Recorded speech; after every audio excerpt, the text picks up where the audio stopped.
The West has been the premier conference in the NBA over the past few years, and it looks like this season will be no different. As a result, West squads have been jockeying for position in the pecking order all offseason, with Kevin Durant to the Rockets being the most notable acquisition. I still believe that there are more trades to come though, so today I'm going to be talking about one player from every Western Conference team who could be traded before the season. Let's start with the big franchise, the Los Angeles Lakers, who have had an interesting offseason between losing DFS to the Rockets, signing DeAndre Ayton, and dealing with the future of LeBron James. I'm not going to be talking about LeBron though, because I think that the most likely Laker to get traded is Rui Hachimura. In my opinion, LA is going to keep LeBron for one last hurrah, and it's likely that Rui would have to be in any trade to get a real contributing piece, since he's making $18 million on an expiring deal. He's a good player, but he's not irreplaceable. The Portland Trailblazers shocked the world when they took Young Hansen, 16th overall in the NBA draft, and they've since waived DeAndre Ayton to lighten up their center room. I still think that another center, Robert Williams, is the most likely trade candidate though.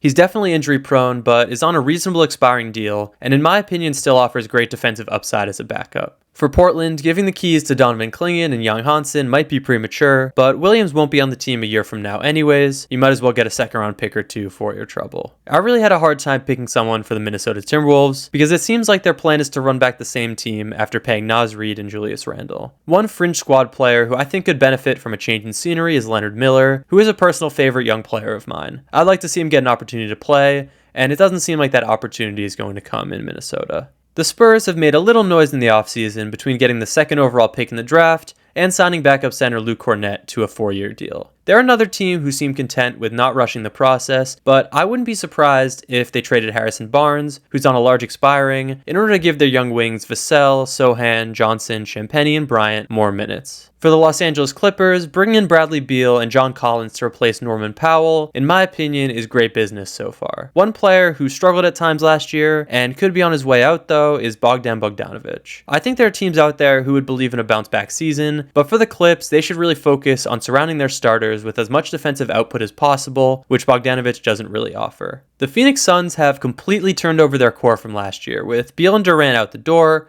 making way for new players Jalen Green, Dylan Brooks, Mark Williams, and Kaman Maluach. The arrival of those two young centers, in my opinion, spells the end for Nick Richards, who the Suns acquired to fill a gap at the position last year. Richards is probably worthy of backup 5 minutes, and his reasonable contract means there should be some suitors for his services, which will allow Williams and Maluach to develop together at the position. The Sacramento Kings is the most misguided franchise currently in the NBA, and they really should think about a complete teardown. The most obvious trade candidate, regardless of their future plans, is DeMar DeRozan, who's about to turn 36 and has 2 more years on his deal. If they do try to enter a rebuild, a DeRozan for Kuzma swap with Milwaukee could be on the cards if Sacramento gets some sort of assets in return. Outside of a desperate team like the Bucks, I'm not sure if anyone else would be interested in DeRozan's services, so maybe this is an unlikely scenario, but I still think the Kings should pursue it. Like Sacramento, the New Orleans Pelicans are in a very confusing limbo right now, with lots of talent on their roster, but almost no results to show for it. After drafting Jeremiah Fears and trading for Jordan Poole, I think Jordan Hawkins could be soon on his way out of NOLA. He's entering the 3rd year of his rookie deal, and his performances to date haven't been much to write home about. Maybe there's a team out there who sees the vision as a potential 3-point specialist, but his efficiency to this point has been highly unimpressive, so I wouldn't be shocked to see the Pelicans just cut their losses. The Houston Rockets pretty much have their roster set for next season, so I'm going to talk about the recently signed Clint Capella as a potential trade candidate. He can't actually be moved until the winter, so I'm cheating a little bit, but I could see him being traded if it turns out that other teams figure out the double big lineup that the Rockets deployed with great success last season. I just can't see the Rockets carrying Adams and Capella's contracts long term, with Şengün being there as the starter. The Utah Jazz are in absolute disarray right now, but after drafting Ace Bailey and seeing Bryce Sensabaugh play during Summer League, maybe they'll look to deal KJ Martin before the season. He's making about $8 million in the final year of his deal, but he's shown enough to potentially be a useful player to someone this year. It also looks like Utah will be keeping Lauri Markkanen, so there won't be a ton of wing minutes to come by. Dallas was absolutely bailed out of Nico Harrison's lunacy by being gifted Cooper Flagg, and now their roster looks incredibly deep. It's clear that they have a short championship window, so it makes sense for the Mavs to deal one of their young players like Jaden Hardy or Olivier Maxence Prosper. I'll talk about Hardy, who some fans think could break out and has been consistently solid in limited minutes over his first 3 seasons. For other teams, it's not much of a risk since he's on the final year of a rookie scale deal. For the Denver Nuggets, there's nobody that they'd like to trade more than Zeke Naji, who is in the second year of a bad 4-year contract. It's kind of wishful thinking that they'd find a suitor, but because they have a short window to capitalize on Jokic's prime, I'd personally be willing to part with a pick to free up that additional salary. Will they be able to do it? Doubtful.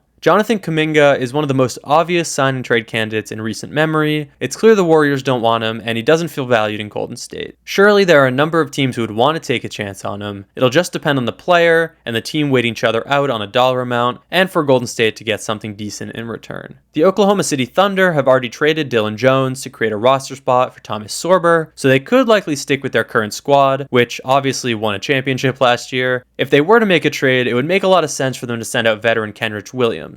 It's unlikely that they'll be able to re-sign him for anything more than a minimum, and in typical Sam Presti fashion, they could grab a couple of second rounders in exchange for parting with him a year early. It might also free up some minutes for Ousmane Dieng to get his first real crack at the rotation. Our last team, the Memphis Grizzlies, are ready for life after Desmond Bane, and they may have drafted his replacement after trading up for Cedric Coward. Between that, re-signing Santi Aldama, and the continued potential of G.G. Jackson, I think Vince Williams Jr. could have some trade value that Memphis looks to capitalize on. He didn't play much last year, but 2 seasons ago he proved that he could be a real bench option. I just don't see where he gets a chance to shine in Memphis anytime soon. That's all for today's video. Let me know what you think of my suggestions. Will any of these players actually get traded? Leave your own ideas in the comments, leave a like, subscribe, and peace.